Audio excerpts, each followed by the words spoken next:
So in the next few minutes, I'll teach you about qualitative research methodologies. First, I'll define what a research methodology is and explain why you may need it, how it's helpful. And then I'll also guide you through some most common research methodologies such as grounded theory, phenomenology, narrative research, ethnography, case study, and action research. But first, let's start by explaining what a research methodology is and how it can be useful and whether you have to have it in your study. So generally what I like to say is that a methodology is basically like a template for doing a study.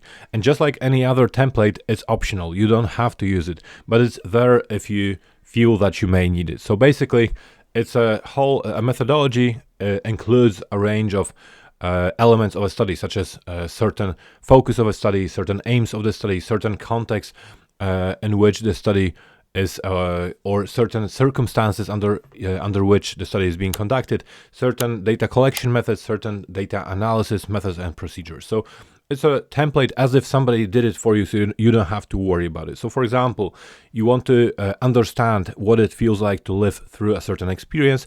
There you are, you have a template or a methodology called Phenomenology, which is exactly about that, as I'll explain in a second. Then if you're interested in developing a theory, you have a whole range of procedures called grounded theory methodology. So it's something you may choose, but you don't have to choose it. That's something very important, because in fact the misconception is that you absolutely have to choose from these available templates. And another very important thing to know is that you can also be flexible. You can adopt certain elements of these methodologies. You can adapt these methodologies. You don't have to blindly follow every single rule in every single methodology. So you may combine different elements, you may borrow from certain methodologies, or you may just do something that's entirely your own, and you don't really have to choose any of these templates. But if you do decide to choose one of these, here are the key characteristics of the most common research methodologies. So the first one is ethnography, which is basically about studying cultures and communities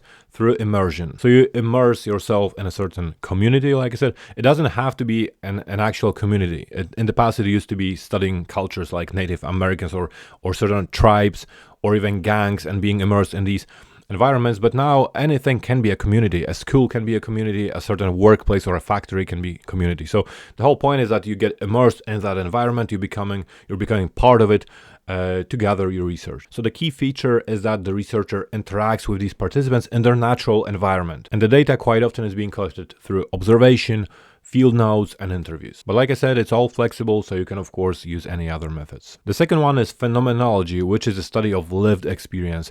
In other words, you're exploring how somebody lives through a certain experience, or what does it feel like to be that person living through that experience. So if you're trying to understand that, if you're trying to uncover the essence of certain experience, for example, living through trauma or something like that, you may want to consider phenomenology. And usually phenomenology involves interviews, in-depth interviews as the main method. Now the next one is grounded theory. Quite often people feel intimidated and overwhelmed, but it's really not as scary as it seems. I do have several videos about grounded theory, so feel free to watch them in more detail if you want to. But generally the idea is that you want to generate a theory or just a very detailed understanding and explanation of something that's relatively under-researched and understood. I'm just not sure if that's the word. So because we are studying these under-researched phenomena, there are certain implications of this. So for example, grounded theorists are very strict about trying not to be influenced by any pre-existing ideas or theories. Firstly, like I said, because there aren't many, but secondly, even if there are, they're really trying to be very, very inductive. So inductive is the key characteristic of a grounded theory study. Is extremely inductive. You're building things from the ground, from the data. There are several other procedures, so also they are very strict about their data analysis. It's very detailed, very in-depth. There are several stages. Quite often we hear about line-by-line coding, which generally means that we want to be very detailed and try not to miss anything during the analysis. Also, there is a thing called constant comparison method, so basically going back and forth through the process of analysis. So very detailed approach to analysis. There is also theoretical sampling, which means that as a new theory or explanation develops as you're analyzing the data, you may want to recruit more participants for your study to basically to test that theory while you're still analyzing the data. And common methods include interviews, focus groups. So no surprises here, because generally methods that again will give you that insight into individual experiences. But you can also use diaries or anything else.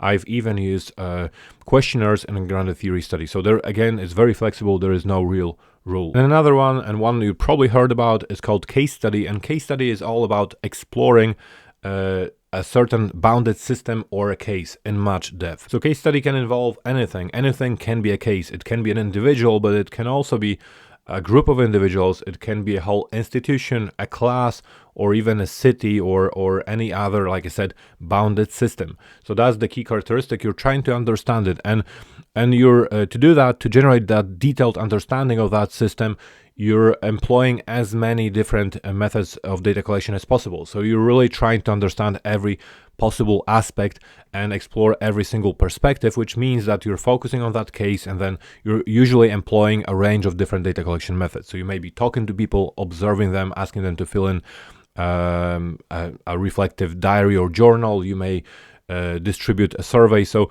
as long, or maybe analyze some documents that confirm what they are saying. So generally trying to generate a really good understanding of that particular case from all these different perspectives. And I must say that this is probably the most important thing and the key thing to remember if you're thinking of doing a case study. So you have to have this range of perspectives. It's probably the most overused term, case study. So quite often people say they're conducting case study because in fact anything can be a case. So they think that if they just talk to some people or interview some people, they're probably doing case study. But like I said, the key characteristic is that variety of different perspectives. And then there is narrative research, which is all about understanding and exploring individual stories and the meanings assigned to them. So it focuses very strongly on individual storytelling and individual accounts, and it can involve a variety of methods, but quite often they are storytelling, interviews, live narratives. Sometimes they can be in written form, but quite often they are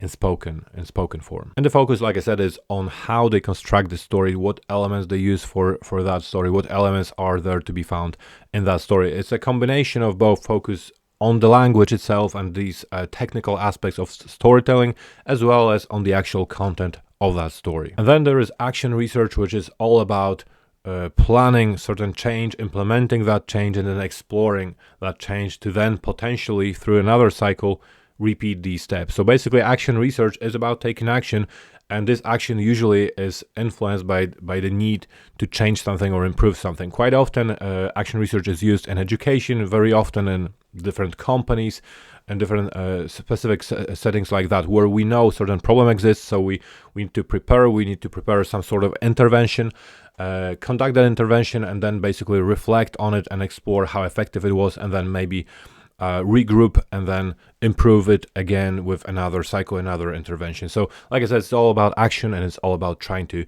improve certain procedures. So this is it. I hope that you learned something new. Please like the video if you did, share it with others if you know somebody who may benefit from it. And if you want to explore more details of these methodologies, feel free to watch my other video that you can see on your screen now, where I go into more detail of each individual methodology.